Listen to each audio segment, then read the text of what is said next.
Hey guys, welcome to the Mom Show. I'm your host, Courtney Doyle, and this is a place I am giving you permission to not have it all together.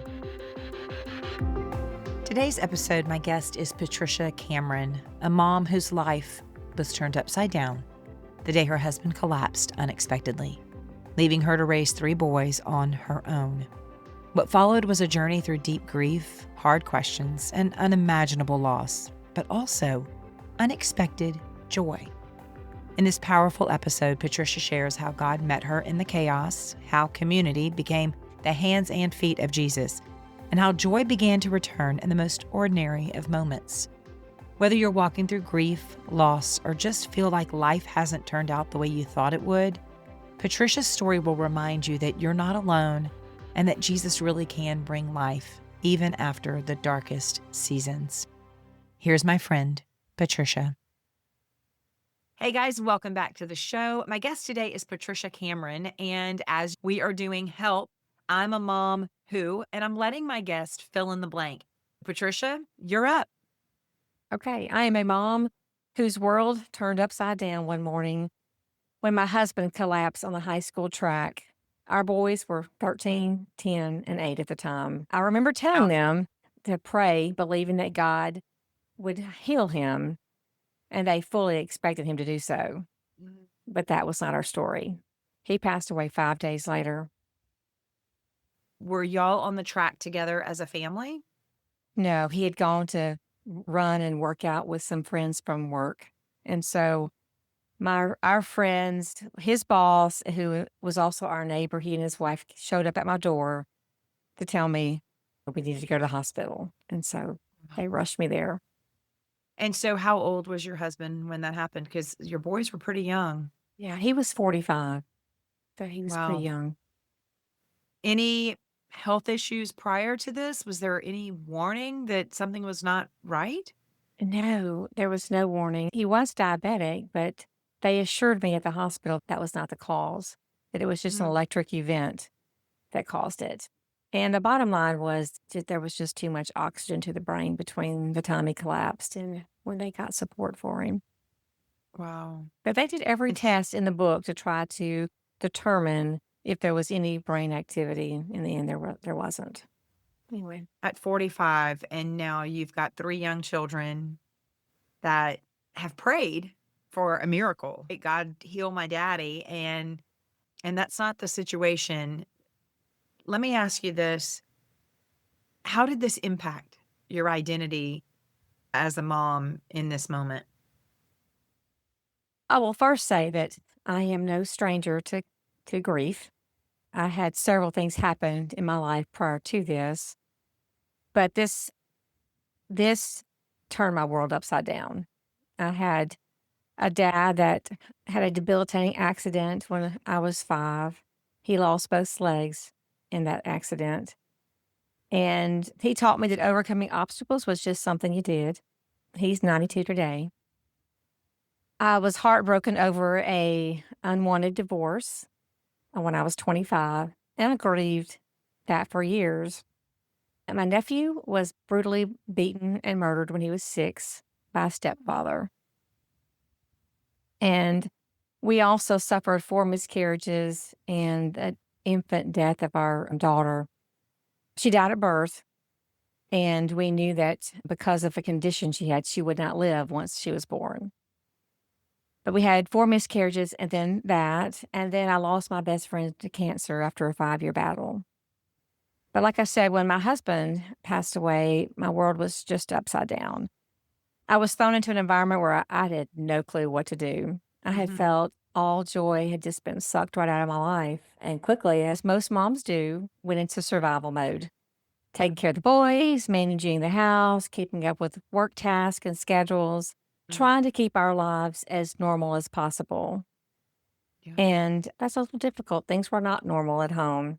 And Right. so we survived through that. But there came a point when I was so overwhelmed that I thought I was going to have a nervous breakdown. There were decisions to make, tasks needing attention, and it was all up to me. I remember thinking that "Gosh, I have to do all this myself." Yeah. But we were almost at that 1 year mark. We had passed all the milestones except for that 1 year. Mm. But that was when at that time, God used a group of women to help me heal. Until that point, I was just going through the motions. But Yeah, that's what I was like, gonna ask. I don't wanna interrupt you, but you yeah, mentioned several really traumatic situations, things that your father, your friend, a divorce. I bet if somebody had asked you prior to your husband passing if you knew how to get through something really difficult or you knew how to grieve well, correct me if I'm wrong, Patricia, but I feel like you probably would have been like, "I know how to do this thing. I know what I'm doing," because that was a lot. What you just shared of very difficult circumstances that you had experienced prior to his passing. So I feel like you may have been like, "I can do this. I can get through really hard things."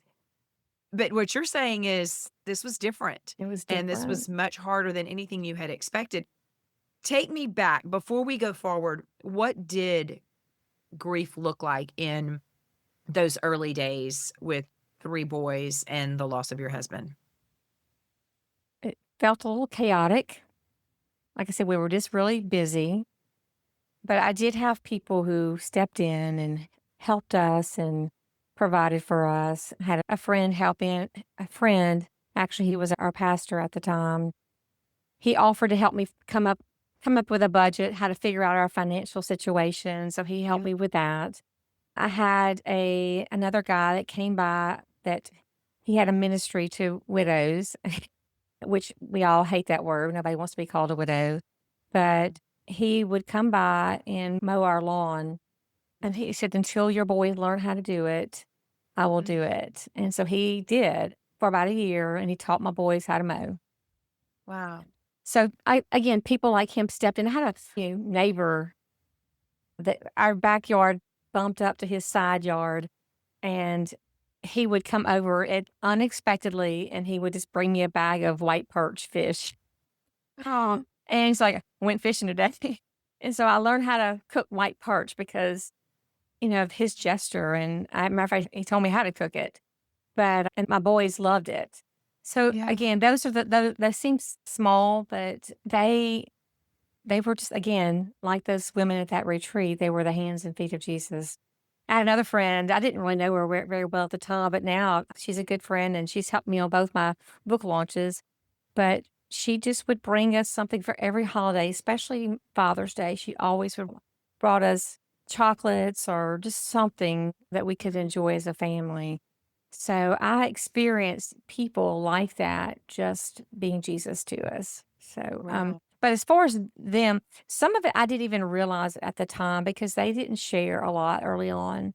But it was years later when I realized my oldest had been going through something very specific. And then later on, I realized my youngest had been going through something I had no idea. It's not something that takes place really quickly. It's Yeah. over time, and now we're in a much better place, of course, but Yeah. it's hard to see everything in the moment. Yeah. Yeah. Oh, that's so true.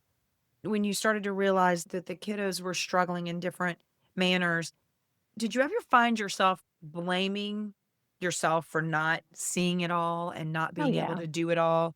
Of course, then spiraling you into another set of grief, really? Yeah. I took them to counseling, and they hated it. My Yeah, of oldest was course. like, "No way, I'm not doing this again. I'll never do that again." But every time I talked to a counselor, it all went back to the fact that his daddy died. Mm. So anything that was going on in his life that was a struggle, that was a problem, that's what they all said. It's because Yeah. he lost his dad.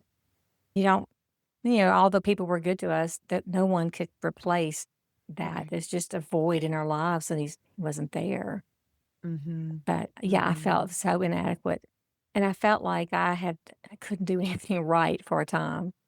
But matter of fact, though, one of the things I've reflected on recently, and it's because God was with us, and even in spite of all my failures, my boys, I'm so proud of them because they've turned out so well. And I just like I said, because you don't know at the time, all you can see is the failure, but Yeah. then God fills in that void, Mm. and they're all good boys. Yeah. No. Don't be sorry. Don't be sorry. And you realize that regardless of what we're facing as moms, Yeah.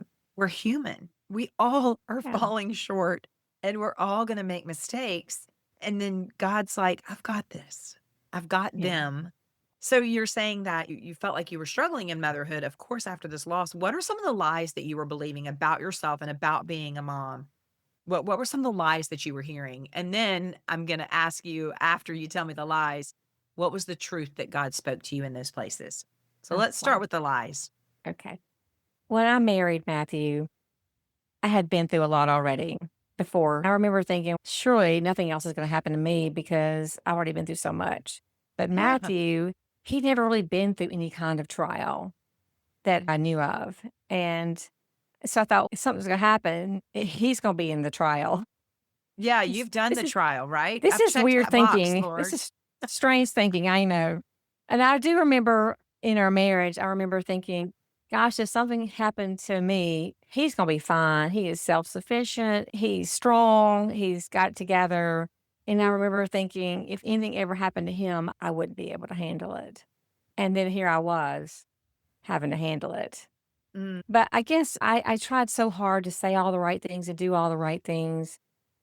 And I think the lie that I believed was that I had to be the one to do everything. mm, I had to provide everything they needed to grow up. mm, And like I said earlier, God's the one that filled in the places that I couldn't meet. And one of the things that early on, the day I told my boys their daddy had gone to be with Jesus, that's what I said. I said, Daddy's gone to be with Jesus. And they had no clue what I was talking about. I mean, it did sink in. But the way I said it, they thought, again, because I said, let's pray. We're going to pray believing because the Bible tells us to do that. And they thought he was going to come home one day. But I did tell them that things weren't looking good. I said that the doctors don't think he's going to be able to make it, but that we should still pray, believe it. But when I did share with them the news, my oldest stalked off and I thought I was going to hit something. mm. My middle child was completely quiet, didn't say anything. And my youngest, who's the outspoken one, said, no, I don't want to be a family of 4. Oh, And for many years after that, every time we talked about doing a family trip or a family event, he said, we can't do that because Daddy's not here. Anyway, yeah. but I did That's, learn I couldn't do everything. yeah. Yeah. And I think that's a message for any mom that's listening, whether you're Yeah. in a season of grief or not. You can't do it all. You Yeah. can't do it all. And we will kill ourselves trying to do it all. Yes, we will. And so I think that's such a great lesson for all of us to hear. What has been what has been your greatest source of strength over the years? The only thing that comes to my mind right now is just my faith in the Lord. Through my trials, He has changed me. He's moved me forward to a new purpose. That I mentioned that women's retreat, Yeah. that was a pivotal point in my life where where I began to heal. God used people to help me heal. Yeah, tell us about And that because we were started in that and then we kind of yeah, backed up a little bit. So let's go back. It's been a year and you're headed to a retreat. Tell us yes. what happens at the retreat. And I didn't know whether I was supposed to go. And I had asked a friend of mine if they still had openings, and she said no. But she said, if they have an opening, I'll call you. And so 2 days later, she called me and said, they have a spot. Do you want to go? You have till tomorrow morning to let me know. And so the next morning, I was sitting there praying, like, do I go? I mean, I hadn't left the boys before. Yeah, I was about to say that's got to Yeah, be a hard decision. You haven't yeah, left the boys, I bet. hadn't left them. And literally that day, I was on my porch praying that I was like, I just need to know for sure. And in seconds, another friend called me who was also going to be at that retreat. And she said, hey, I heard you might be joining us for the retreat. I sure hope you can come. And I thought, Mhm. that was quick, Lord. That Yeah. was a Yeah. that was a fast response. I love it when he responds fast. It's when he doesn't that I'm like, come on, God. But, even though sometimes we feel we're going and doing what we're supposed to be doing, Satan puts that little piece of doubt in our minds. Of course. And so the day of the retreat, I'm literally 20 minutes from driving to the church to get on a bus to go hour or so away. And my son and a friend were jumping on the trampoline and had a collision. Oh, no. And literally come to me, and one has a bloody head and the other one has a bloody mouth. So my son's mouth hit the kid's forehead. And I'm Oh, like, gosh. what do I do? My Yeah. parents were there to pick up the boys. And so I still went, but I'm like, that was a real distraction. And I'm on the bus trying to talk to the dentist as my kid's gonna lose his tooth. So Yeah. the other boy ran off on to his house. I didn't know his parents. And so I'm feeling terrible about that, of course. But anyway, to say all that Satan is trying to keep us from those kinds of moments where Sure. God provides healing and comfort and a way forward. Yeah. I remember being at a retreat one time, and I didn't leave often either because we had, at the time, we had 5 children. So it was hard for me to leave. I imagine. And so I can't even imagine being a single mom and having to organize leaving the 3 kids. I wasn't paying attention to my phone, and it had Mm. been ringing and ringing. Well, my husband was home with the kids, but our girls were going to a sleepover with my best friend from high school. And it was really a sleepover for the older girl, and when I say older, they were, oh, I don't know, maybe 6 and 7. They were young, but this Mhm. was, like, the only place I would let kids that young go spend the night. They're best friends. We had girls the same age, and she was my best friend in high school. I look at the phone at some point, and I've missed all these calls from my friend, and I'm thinking, "What is happening?" So I'm frantically trying to figure out in the middle of worship, in the middle of 10,000 Mhm. women, and one of our girls, they were all doing cartwheels and back bends and things like that, and the youngest had done a little back bend, and her arm hurt, and so she cried and cried and wanted her mama. I'm hours away, and now I'm not even a phone call away because 'cause I'm not answering my phone. Oh my Yeah. goodness. Like, the guilt that you feel, but it's only gonna happen when you're not present. So, Right. but then you can't be paralyzed and be present all the time either. And so Right. I can just imagine how you were feeling driving off in that bus knowing that there's some random kid that's hurt, your kid's hurt, now your parents are having to do all the things. It's a lot, it is a Yeah. lot. But what happens at the retreat? Let's go back to that. These women minister to me in a way I'd never known before. And what I learned was that everyone has something happening or will have something devastating happen in their lives. We just may not always see it in the moment, but in the moment, we feel like we're the only one. I Mm. left there knowing that I was not alone, that other people had experienced very tragic circumstances as well. Yeah. Not just like mine, but still tragic Mhm. all the same. And that God used that as to change me and to move me forward and place a new purpose in my heart. At the time, I didn't know. The time I left there, I want to write down my story. I don't know if I'll ever use it, but I want to write it down. And I wanted to be able to use my story to help someone else walk in the same. I wanted to be like those women. I wanted to be serving someone else. And that was Mhm. my heart at the time. But then a couple years later, God used that to, I felt a stirring in my heart to start to write a book. And so that's where that led. But it's all Yeah. started at women being the hands and feet of Jesus and ministering to Mhm. me in a real time of need. Yeah. And so you wrote your first book. Tell us the title of that. That's called Grief Unwrapped, Discovering Joy in a Season of Sorrow. It's about finding a deep rooted joy through a relationship with Jesus Christ. And although bad things happened, there are moments of joy that we can have, and that although it doesn't change the circumstances, we can still have that deep down joy in our hearts. Not Yeah. happiness necessarily, but joy. Yeah. When did you begin to see joy returning to your life after your husband's passing? Wow, I hadn't thought about that. I can remember a lot of moments of joy because whether I was really joyful myself, I was trying to be joyful for my children. I tried to do everything. We tried to take trips. And the first Christmas, it was 3 months after he passed away. And that was a Mm. big My husband loved Christmas. We always made a big deal of Christmas. And a couple of my boys played soccer. And so I bought them if you've ever seen the big bubble balls, or they're like shaped like a soccer ball, but they're just you Mhm. fill it with air that they wrap, you get inside them and then you can like bounce around the yard and stuff. Oh, fun. So it's a favorite memory of mine. But I bought the 3, and my oldest son was 6 foot tall at the time. He's just very tall, and so he had to get an adult size ball. But anyway, so I have them all in the front yard. It'd been raining, and so they all have these bubble balls on them, and they're bouncing around and ricocheting off each other, and then my oldest is so big, so he's, like, knocking everybody over, Yeah. and my youngest ends up on the ground laying down, and he can't get up. He's like, "I can't get up. I can't get up." And so anyway, it was just fun, and all of our neighbors stopped to see what the commotion was, and so Yeah. literally I was trying to bring joy to an otherwise down day, but the Yeah. whole neighborhood got into it and watched us Mm. play, and so it was a cool memory. Yeah.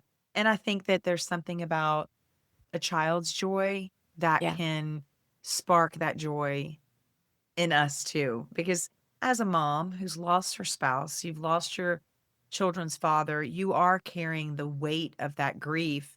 And so to be able to recognize those moments that these children are bringing joy, their laughter is bringing joy, and reminding ourselves that even in the grief, we can still have yeah, joy and we can have moments. And initially, it may take a while. You and I talked before we started. I'm interviewing you on the heels of losing both of my parents in the last 5 months. And so I understand that it's this juxtaposition of, do I feel sad or do I feel happy? And some days I feel really sad, but that doesn't mean I don't have joy. That doesn't mean I don't have right. hope. It's just a feeling.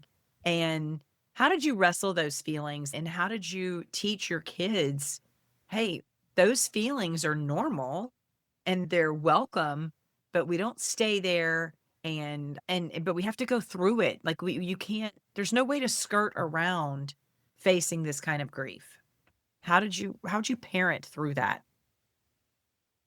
Well, we were really consistent in reading the Bible and going to church, and we one of the things that we did, as I did early on, was we talked about my husband. We Mhm. didn't I've heard stories where people just can't do that. But we, from the very beginning, we talked about daddy, what he would have done in this situation, what he would have thought about what we were doing, if he would agreed or if Mhm. he would. And so we cherish the memories of him and we laugh about some of the things he did. I've told them stories about things he did in growing up and things he did in college. So they know their dad because of those Mhm. stories. And so that I think that's been really critical for us Yeah. to be able to remember. And so Mhm. we still do. We still remember. And now my youngest is 17 and he's the most like his dad. He reminds me so much of him. He has kind of the same sense of humor. Yeah. And so I'll tell him things like that because he won't remember. And then my middle son's in college and his dad was a KA in that Mm. fraternity, and so Garrett has also joined the same fraternity, and so I shared some of his items from when he was in college and some of the Mm. stories that whether I probably should have or not, because his dad was a little bit of a wild one in college. But anyway, I didn't know him then, of course, but just keeping him top of mind, we never Mhm. skirt around talking about him. And so it's Yeah. just natural for us to do Mhm. that. So I think that if I did anything good, I think that's probably it so that they know him. One of the things I did too that I was proud of, and at the time they probably weren't like excited about it, but I made them each a book using a photo app, Mhm. and each of them have their own book of their pictures with their dad. Some family pictures are in there, but it's each son has his own book. And of course, Connor, my oldest, is has the most pictures because he was with him the Mhm. longest, of course, but so that's something that they'll always be able to see and remember their dad like that too, so Mhm. I love that. How did you see God show up in the midst of this deep grief and this journey into single parenting these 3 boys? I learned a lot from my boys, and I just want to share a story from my youngest. All of them have taught me so much, but one of the things that my example I usually share is with my youngest is it's okay to cry out to God. Once he asked his older brother, "Why did God send the ants?" And my middle son said, with his 5-year-old wisdom, he said, "You know that God can hear you. He can hear you in Disney World." Yeah. So then my youngest, in his deep, raspy voice, said, "God, why did you send the ants?" And that just reminds us that God already knows what's in our hearts, and it's Mhm. okay to cry out to him. And Mhm. so he, in his own way, in his own bold way, did just that. Yeah. And I just love that. Mhm. There's another story I want to tell you, and this is not a funny one, but about 3 weeks after my husband died, I had to go get the death certificate from the funeral home. And while I was there, they said, "Well, do you want to take his ashes too?" I'm like, I hadn't even thought about it. So I'm Mm. sitting in my car with a death certificate in my hand and his ashes beside me, and I just completely lost it. And then I went on to read the death certificate, and it told me that, it lists all the causes of death, and which diabetes being one of them. And I thought, "Well, that's not what they said at the hospital." So it just really shook me to my core because I was like, what in that case, what should I have done differently? We were supposed to go see a specialist like the next week and we didn't get there. And so I was having all this guilt because of that. And Sure. so in that moment, I remember crying out to God, "What am I going to do?" Yeah. And I'm telling you, in my spirit, God said to me, "Are you going to trust me in this?" And said, "I don't know what else to do but to trust you."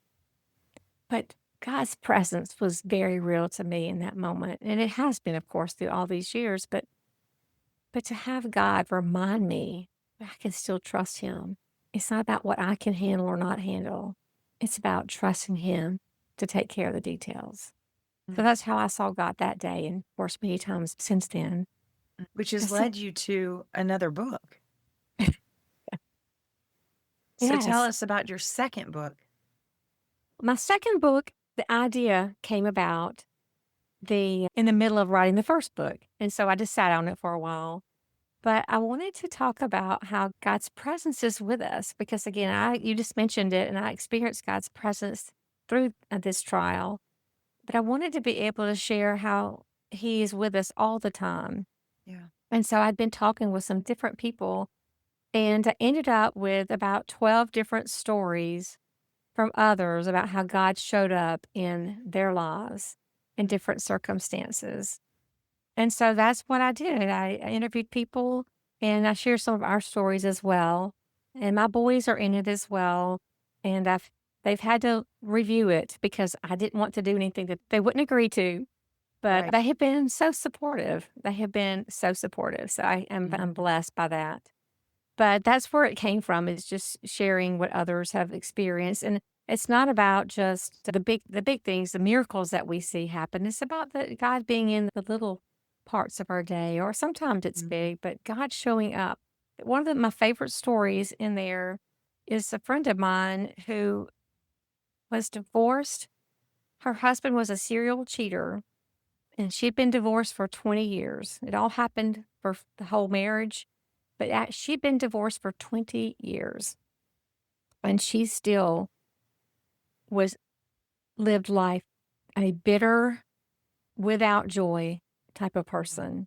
Just Yeah. it consumed her, and she ended up in a hospital during the COVID for 200 and I think 14 days. Wow. Yeah, she almost died. They didn't expect her to live, but while she was there, God spoke to her and told her she needed to forgive her ex-husband and to tell him Mm. she loved him. And she's, "No way. Yeah, not happening. Not happening." I don't blame But she says that lying in a hospital room with no one could see her, she couldn't have family and friends in there. Yeah. She got a different perspective, and so she did what God asked her to do. And she said that in that moment, he didn't answer the phone, she had to leave a voice message. But in that moment that she did that, she felt complete freedom. That is the power of forgiveness. Yeah. And God released her from years of bitterness and hatred. And she will tell you that in that very moment, her life was different. She Mm. had joy again. She had a desire to live and to grow and to serve other people again. Yeah. And so that's one of the stories in there. And I love it because of the transformation that God gives and because of the healing that forgiveness provides when we choose to Mhm. do that. Yeah. Yeah. And that wasn't something she wanted to do, but the obedience that she followed Yes. and the prompting to, okay, this is what I need to do. And then the freedom that she found. What do you say to the mom who's listening who is maybe in the thick of something like this? And maybe it's not the loss of a husband, maybe it is a divorce, it's some sort of loss. Like you mentioned you had multiple miscarriages and then you had a daughter that passed away. What do you say to the mom who's, hey, this is great and I'm great that y'all see God in all the things and you're talking about having joy amongst sorrow, but I just don't think I'm ever going to feel whole again. What encouragement, Patricia, would you share with her? I would say too, I'm all facing loss. It doesn't have to be death of a spouse. It could be the loss of a relationship. It could be the loss of a job or even the loss of a dream. But Jesus is that common denominator. Because of him, we can have joy through trials and disappointments.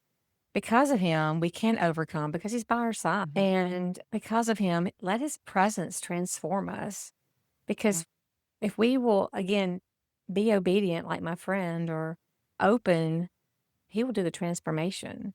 Now, one of the things happened when my ex husband left, he was having an affair. That ended that.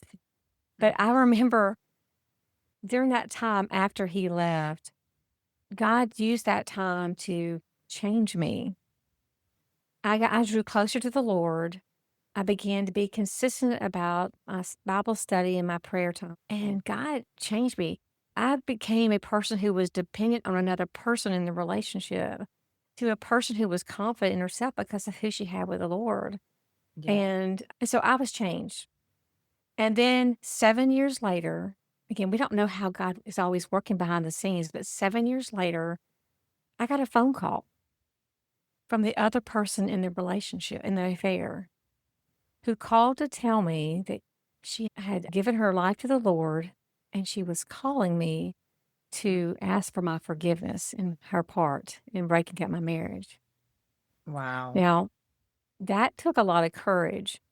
And I was honestly able to tell her that I had forgiven her years ago because, again, God had worked in my life and that I was glad that she had come to know the Lord and that I was happy that, and I thanked her for calling me.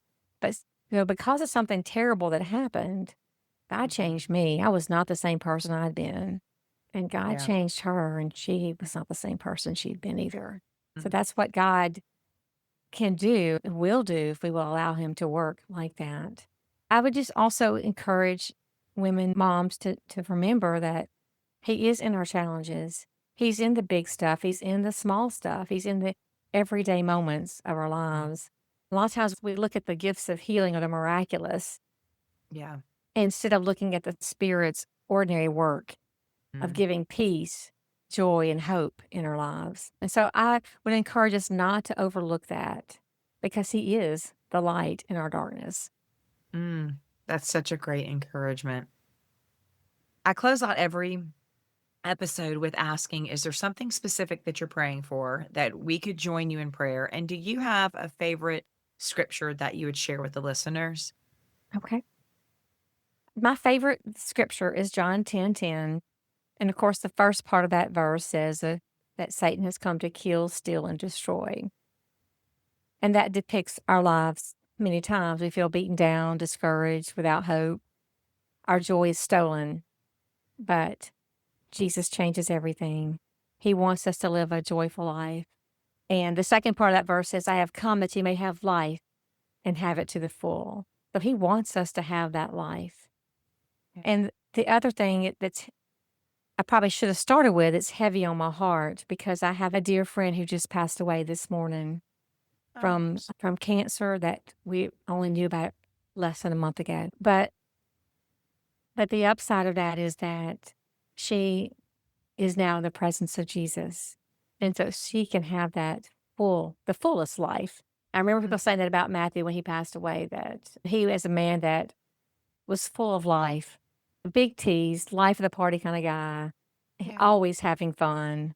And we talked about how that was nothing compared to what he was experiencing with the Lord. And he came that we may have life and not to live. It doesn't mean that we won't be in a bad place in our lives, but we don't stay there. Because, as I mentioned earlier, trouble will come. That will happen, most definitely. But we don't have to stay there because he's come that we may have life and have it to the full. Yeah, such a good reminder. Look. I'm sorry about the loss of your friend. Thank you. We will definitely include her and her family and you in our prayers as y'all navigate this next journey of difficulty. Scripture doesn't say that if you have troubles, it says when. When. Yeah. When.